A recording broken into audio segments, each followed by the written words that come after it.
Hi, I'm Jim Dodson. I'm known in Florida as the Florida Bike Guy. I'm a personal injury lawyer specializing in bicycle injury cases. Our primary office is in Clearwater, but we represent clients all over Florida. I want to talk to you about three topics that I think are critical for cyclists to understand. The first is uninsured motorist coverage. In Florida, we have a huge problem with drivers having no insurance. 25% of the drivers on the road have zero insurance. Zero.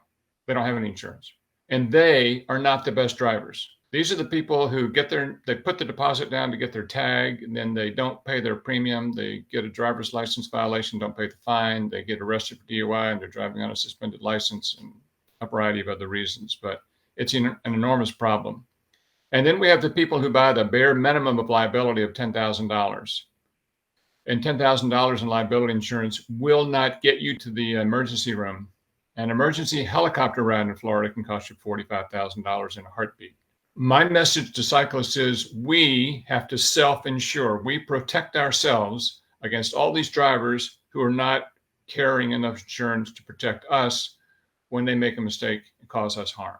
I have always said, do not leave your home without $100,000 in uninsured motorist coverage, but I don't think that's enough. 250 is barely what I would think is enough, but I would recommend more. If you can get 500, I recommend that. If you can get $1 million, I'd recommend that. It's a matter of personal preference. Uninsured motorist coverage is so important because it covers you, it covers your spouse if you're married, it covers your family who lives in your household with you, your resident relatives, as they're known in Florida. So uninsured motorist coverage protects each of you, your spouse, your resident relatives. As a pedestrian, if you're walking and get hit by a car, you're covered. If you're on your bicycle, you get hit by a car, you're covered. If you're driving in your car, you're covered. If you're a passenger in your car, you're covered. If you're in a friend's car, you're covered. If you have a rental car, you're covered for So it is an enormously important coverage that most people do not understand. A lot of companies do not quote when they give you an auto insurance quote because they're afraid the next person won't include it and they don't want to have the higher quote. So uninsured motorist coverage, if you are hit by a driver in a vehicle that has no insurance, it pays up to the limits of your coverage for what the driver should have paid. If the driver had a small policy like 10 or 25,000 and you've got a $100,000 claim, your UN would pay the difference between what they have and what the claim is worth. Remember, I use the helicopter example. Helicopter rides after a bike crash, 45,000, 65,000, big bills. If you have any type of surgery, $100,000 minimum for any type of surgery. 250, 350, 400,000, certainly not uncommon at all. So we have to protect ourselves, and we protect ourselves by buying uninsured motorist coverage.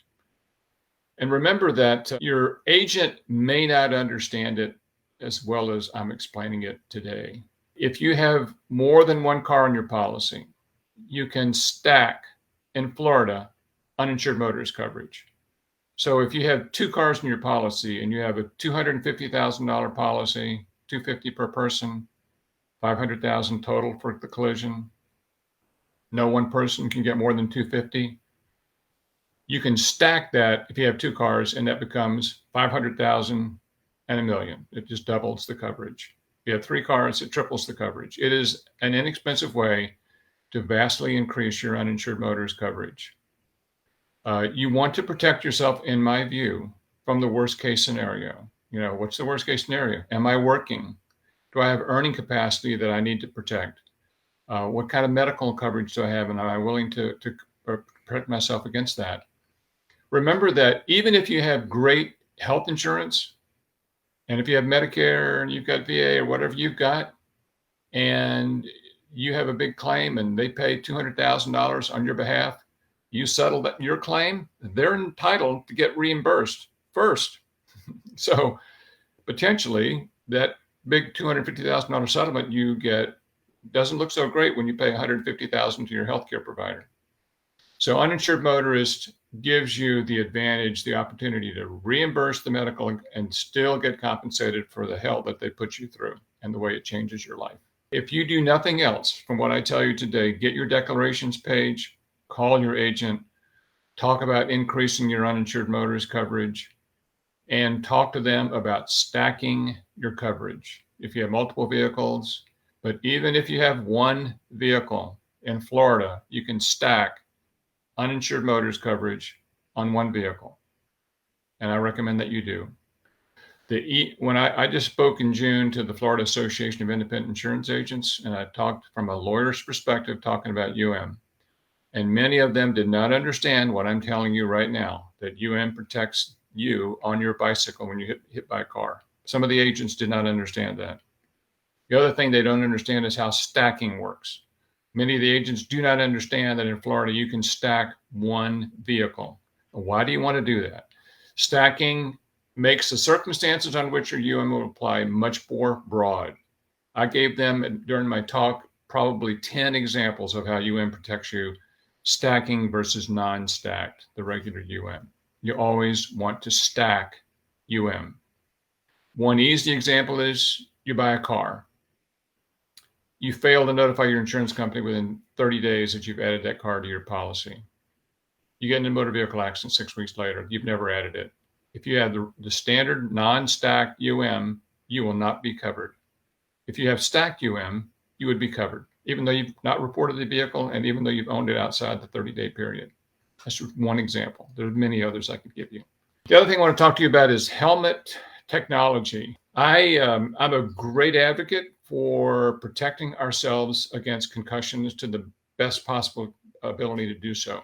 Helmet technology has advanced tremendously in the last few years. You may be familiar. The standard helmet, remember, from the 80s, 90s, and 2000s had just a plastic foam liner with plastic hard shell cover.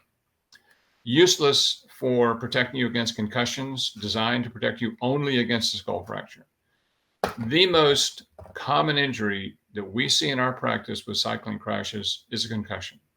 A concussion can change your life. You do not want a concussion if you can avoid it. Your bike helmet is designed to operate in a millisecond to protect you and mitigate against a concussion. It's not foolproof. There's no guarantee that it will protect you fully, but you want to mitigate, make less serious the concussion chances when you have a collision.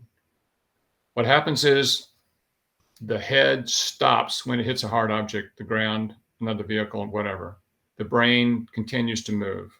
What happens, and then it's hit against the skull, and it's sometimes back against the back part of the skull and damages neurons, and a lot of consequences flow from that injury. And it happens instantly.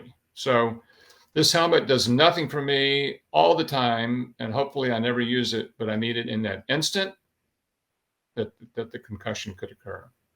I've seen many clients of ours riding with these new modern helmets who still get a concussion, hopefully much less than what they had. But I've seen many, many, many have no concussion.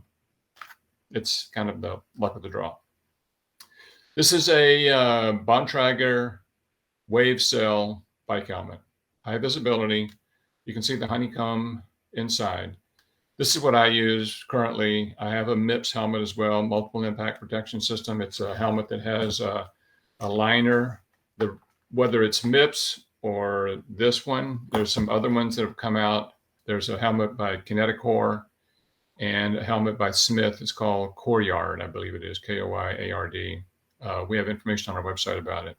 These are totally different technologies, but don't buy a standard Walmart helmet with just a foam inner lining. You're leaving yourself vulnerable.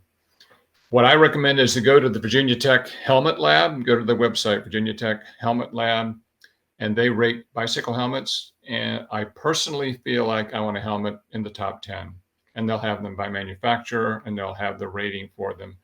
And you'll find Bontrager, Wavecell, you'll find any number variety of manufacturers using the MIPS, MIPS insert. And you can find the Smith, and you can find, I think it's called Kineticore, Keniticore. Now, these are all totally different technologies, but see how they rate out from Virginia Tech and find the one that you're most comfortable with. So let me talk about what we wear, the clothing we wear on our bike, and why I recommend what I recommend, which is a high visibility clothing. And I recommend wearing as much as possible. I've spent a lot of time around cyclists, and I understand a lot of clubs put out black jerseys and black kits. A lot of dark stuff is out there. It's most popular with a lot of guys want to wear dark. I understand that. But the data is that when you wear black during the day, you are invisible to a driver. And that's not me saying it, that's just data. You are. And think about it this way. The critical thing for us on the bike is that we want to make sure we separate ourselves visually from all the clutter that's attracted, that the driver's looking around and through to see us. We need to stand out in their visual field, and we have to stand out instantly. They're not scanning for us, they're not watching for us. We have to jump out into the visual field. And how do you do that? With color, high visibility color. There are a number of studies. The best high vis color is a green, high vis green neon. And it's 4 times more visible than a black riding jersey. Yellow is almost double, and there's white is double. White is double. Yellow is a little bit more, a lot more than the men wearing black. So I wear yellow. I just kind of like it, but it is a high vis color. Here's what I do. I have socks that are high vis yellow. I have compression hose that go from my sock to my knee, which are high vis yellow. Why do I do that? I don't need compression hose, but I need something that gives my pedals this motion of movement called biomotion. The visual field of the human sees biomotion and recognizes this must be a cyclist. So putting high vis colors around your feet and ankle increases the visibility for you and recognition that you are a cyclist. The other thing that I do is I wear it on my glove, and I also wear, I've lived in Florida all my life. I don't need sun on my arms when I ride for 3 hours. So I wear high vis arm sleeves, and it's just all, to me, I want to leave in the morning and come back. I don't want to have anything happen to change my day. And every bit of high vis color I put on my body raises the opportunity for me to be seen. That's as simple as that. So you got a decision to make about that. But I would tell you, the data is, there's no question about the data. You're much more visible with high vis colors. High vis during the day, neon at night. Okay, they're totally different. High vis is not visible and doesn't add visibility at night particularly. Neon does.